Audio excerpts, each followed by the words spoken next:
just a little disclaimer about this video about to see.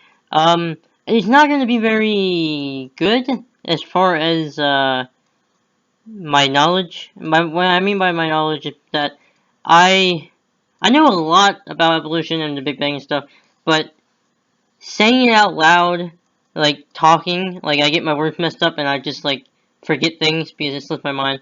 So it's easier if I write it, and I can debate an argument in like with against people online because I'm typing it and I'm not saying it and thinking about it and it's slipping my mind because then I have all the time in the world. So in a video, my thoughts may be kind of like messed up, and this video that you're about to see, I'm going to go more in detail with certain things because I did not do a very good job in this video, but still has some good points in it.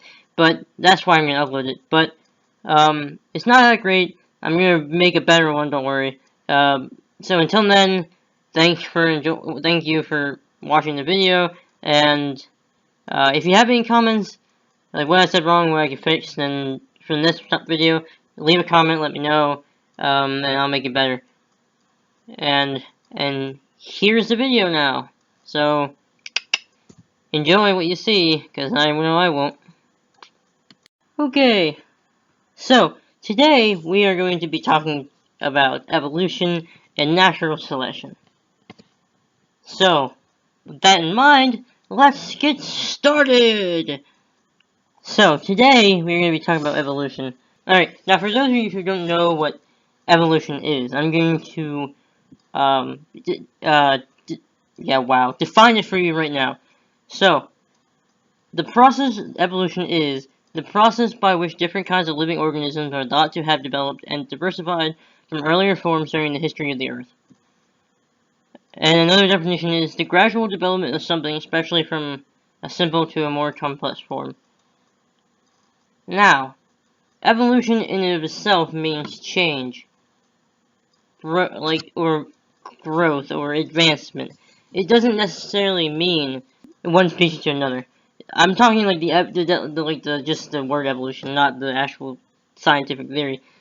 Evolution means change, essentially. So, what we know is that evolution means change, and I just said that like 3 times, so I don't know what I'm on. So, basically, the theory of evolution states that basically only the strong will survive, right? So if that's the case, then if you saw someone drowning in a lake, are you going to just, let them just walk by, just gonna walk by and you just gonna, well, I mean, if he can't survive on his own, then it's just natural selection. I mean, he's weak, so he's drowning, therefore, it must be natural selection, so I can't do anything, because it wouldn't be natural selection then. See, that's the thing that doesn't make sense. Natural selection is basically survival of the fittest. Now, 9 times out of 10, you're gonna see someone drowning and you're gonna jump in and help. You're not gonna just be like, oh well, he's drowning, so natural selection must be taking over, and I can't do anything, so he's gonna die. No, that is utter crap. All right. Second of all, evolution also states, the theory of evolution states that we came from a single-cell organism, and we, by chance, evolved into what we are now. And that everything in the universe, everything in the world is connected by one singular organism, like ancestral history thing. And while that is true, we are all like connected, but it's not by that. We are all from a single cell organism. That's what evolutionists believe. The problem is, and the reason why it takes so much more faith to believe in evolution and the Big Bang is this. Our bodies are so infinitely complex. It's amazing. Like, I'm doing this, and I don't even know why I'm doing it. I'm just doing it. But without even thinking about it, our cells, the cells in our body are so, one single cell in our body is so complex. In 11th grade, I took biology, and people told me going into biology, since knowing that I was a creationist or whatever, I was a Christian or whatever, they were like, oh, well, you're going to learn that you're wrong, and evolution is right, and there is no God. Someone told me that. I don't remember who it was, but someone told me that. And let me just tell you something. That didn't happen. Not once was I sitting in biology class thinking, man, maybe there isn't a God. No. If anything, taking biology class proved to me that there is a God. Because, let's think about this for a moment. Each thing is so, each cell is so infinitely complex. And everything in the universe is in the order. Is in the specific order. Like, natural laws and stuff like that. For it to all just come from randomly by a chance and a big bang, which by way explosions create, made things worse, not better. So how would an explosion cause things to turn into order, if that makes sense? Because you can't run a tornado through a junkyard or something like that, and hundreds and thousands of times over millions and millions of years, and expect that there's going to be a freaking car built and ready to go one of those times. It's just ridiculous, and that's basically what the Big Bang is. What they believe happened with the Big Bang. We're all here by chance. Okay. So if we're all here by chance, then what's the point to life? I mean, honestly, that's what I was trying to think of. What's the point of life if we're all here on chance, and there is no God? If you think about it, there is none. Now we're going to move on to, the differences between microevolution and macroevolution.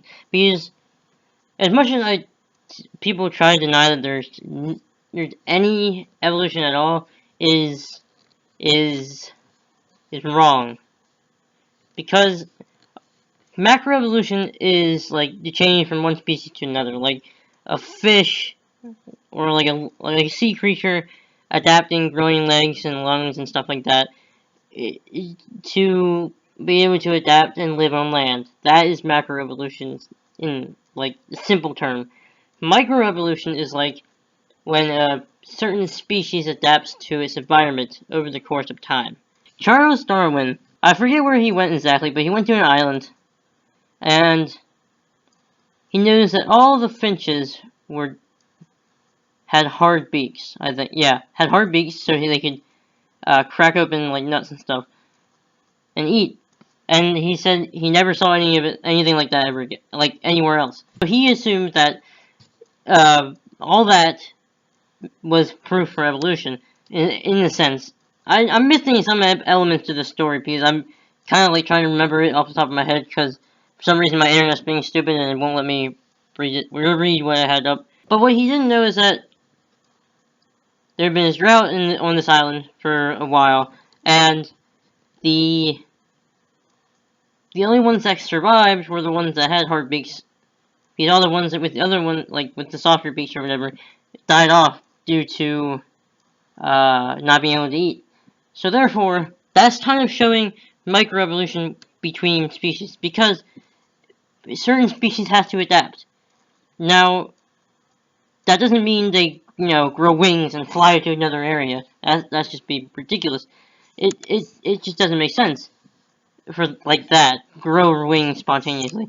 No, microevolution allows us to adapt to certain environments, so we don't have to start over every 20 or 30 years, because that'd be ridiculous. So because those finches had hard beaks, and the only ones that survived were the ones with the hard beaks, and that means that they reproduced with other finches with hard beaks, and that trait was eventually passed down to their children, and then thus bred more hard beaks and finches with hard beaks, and then eventually throughout the time on the island, all of those finches were hard beaks. It's not that hard to understand.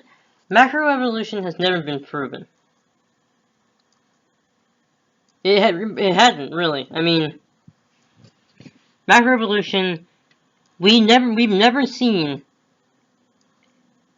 as one species change from another. So therefore, it has never been observed. Neither has the Big Bang, and if you really want to get technical, neither was creation. And I'm gonna get into that in another video, but that's just like my thoughts. So none of it was observed, like evolution, macroevolution, and the Big Bang weren't observed. So how do we know it happened? By man's word?